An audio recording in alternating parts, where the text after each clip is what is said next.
मसीह यीशु के अज़ीम और जलील नाम में आपकी सलामती हो। मेरा नाम पादरी प्रोफेसर टोनी विलियम है। गुज़िश्ता कई सालों से इस यूट्यूब चैनल के ज़रिए से हम आपकी खिदमत को सरअंजाम दे रहे हैं और ये सिलसिला जारी रहेगा।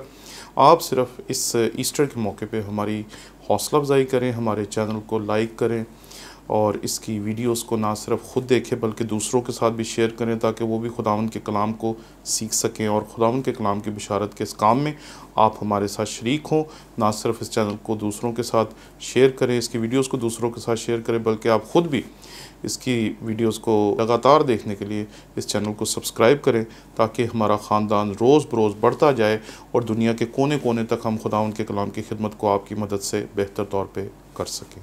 शुक्रिया। मसीह यीशु के अज़ीम और जलील नाम में आपकी सलामती हो। मेरा नाम पादरी प्रोफेसर टोनी विलियम है। सन 2023 का गुड फ्राइडे आपके बिल्कुल करीब है और आज मैं पहला कलमा लेकर आपके सामने हाजिर हूँ। खुदावंद के कलाम में से हम देखेंगे लूका की मार्फत लिखा गया अंजीली बयान, उसका 23वां बाब और उसकी 34वीं आयत। खुदावंद के कलाम में यहाँ लिखा है, यस्सू ने कहा, ए बाप, इनको मुआफ़ कर क्योंकि ये जानते नहीं कि क्या करते हैं। और उन्होंने उसके कपड़ों के हिस्से किए और उन पर कुरा डाला। खुदावंद के कलाम के पढ़े और सुने जाने पर उसकी बरकत हो। सलीब के सामने 3 ग्रोह हमें दिखाई देते हैं। एक वो ग्रोह जो औरतों और यूहन्ना आरिफ पे मुश्तमिल हैं। ये चंद लोग वहाँ खड़े हैं और ये मसीह खुदावंद के ऊपर सब कुछ कुर्बान करने के लिए तैयार हैं। और उन औरतों ने ये सोच लिया था कि हम उन शागिर्दों का साथ नहीं देंगे जो भाग गए अपने घरों को और वहाँ से फ़रार हो गए।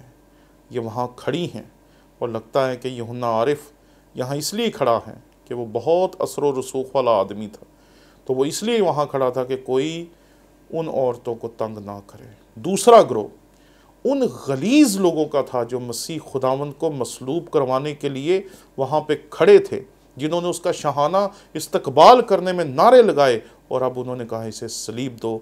जब मसीह यीशु को मसलूब किया जा रहा होगा तो वो भी वहाँ खड़े थे ताकि देख सके कि उन्होंने जब कहा इसे सलीब दो तो उसे सलीब दी गई या नहीं दी गई।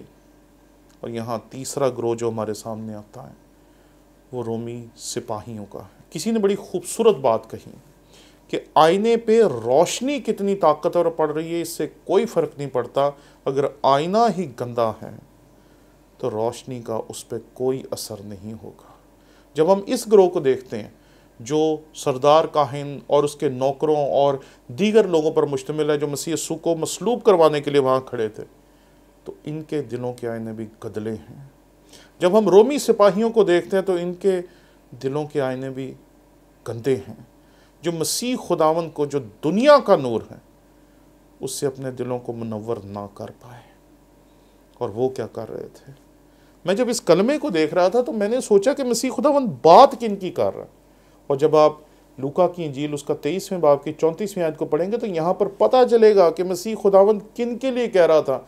हम तो ये समझते हैं कि मसीह खुदावंद ने मेरे लिए कहा, आमीन, ये दुरुस्त है कि उसने मेरे लिए कहा, लेकिन यहाँ उसने कुछ और लोग भी थे जिनके लिए ये बात की। और ये लोग कौन थे? यहाँ कलमे में लिखा है, और उन्होंने उसके कपड़ों के हिस्से किए और उन पर कुरा डाला। ये वो सिपाही थे जिन्होंने मरते हुए लोगों के कपड़े बांटने की आदत पाल रखी थी। जब किसी को मसलूब किया जाता होगा तो ये उसके कपड़ों को बड़ी एहतियात से उतार लेते होंगे ताकि सिर्फ एक लंगोट के अलावा बाकी सब कुछ उसके जिस्म से उतार कर आपस में तकसीम कर लें। ये वो लोग थे। और मसीह खुदावंद ने जब इन्हें देखा कि मैं इनकी खातिर जान देने के लिए मसलूब हूँ और ये क्या कर रहे हैं, कुछ मेरे ख़िलाफ़ नारे लगा रहे हैं, कुछ मुझे मसलूब कर रहे हैं, और उसी मसलूब करने वाली ग्रोह में से कुछ ऐसे हैं जो मेरे कपड़ों पर झगड़ रहे हैं, लड़ रहे हैं कि मुझे ये मिले, मुझे वो मिले, और कुरा डाल रहे हैं। तो मसीह खुदावंद ने जब उन्हें देखा कि ये तो रूहानी तौर पर इतने बदहाल लोग हैं कि इनको माफ़ी की ज़रूरत है, तो वो एक ही चीज़ इस दुनिया में जो मसीह खुदावंद करने के लिए आया था, वो एक चीज़ दरअसल मसीह खुदावंद का आपके लिए और मेरे लिए माफ़ी कमाना था। वो माफ़ी का इंतज़ाम करने के लिए इस दुनिया में आया था और उसने मेरे लिए और आपके लिए अपने खून से माफ़ी ख़रीदी है। वो मेरा और आपका फ़िदिया बन गया ताकि मैं और आप कुर्बान ना हो, बल्कि वो हमारी जगह कुर्बान हो। और फिर जब उसने चारों तरफ देखा, उसने औरतों को देखा, रोमियों को देखा और यहूदियों को देखा, और फिर इन लोगों को देखा जो मसलूब होने वालों के लिबास बांटने के आदी थे, तो उसने इनकी रूहानी हालत को देख के कहा कि अब बाप इनको माफ़ कर, क्योंकि ये नहीं जानते कि कितना बड़ा गुनाह करते हैं, कि ये तेरे खिलाफ चले गए हैं। और मसीह खुदावंद ने उनके लिए माफ़ी मांगी।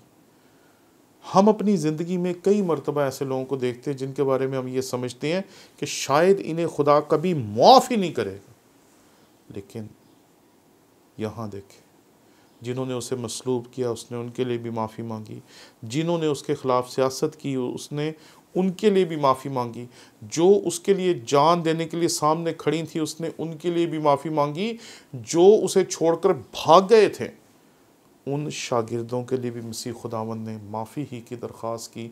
और आज भी चाहे कोई कितना बड़ा गुनहगार है, मसीह उसे माफ़ करता है। और जब मैं और आप अपने दिल को खोल कर मसीह यीशु के सामने आ जाते हैं, तब वो हमें हमारे गुनाहों से आज़ाद करता है और हमें हमारे गुनाह माफ़ करके हमेशा की ज़िंदगी में दाखिल करता है, क्योंकि यही उसका इस दुनिया में आने का बुनियादी मकसद था। आमीन।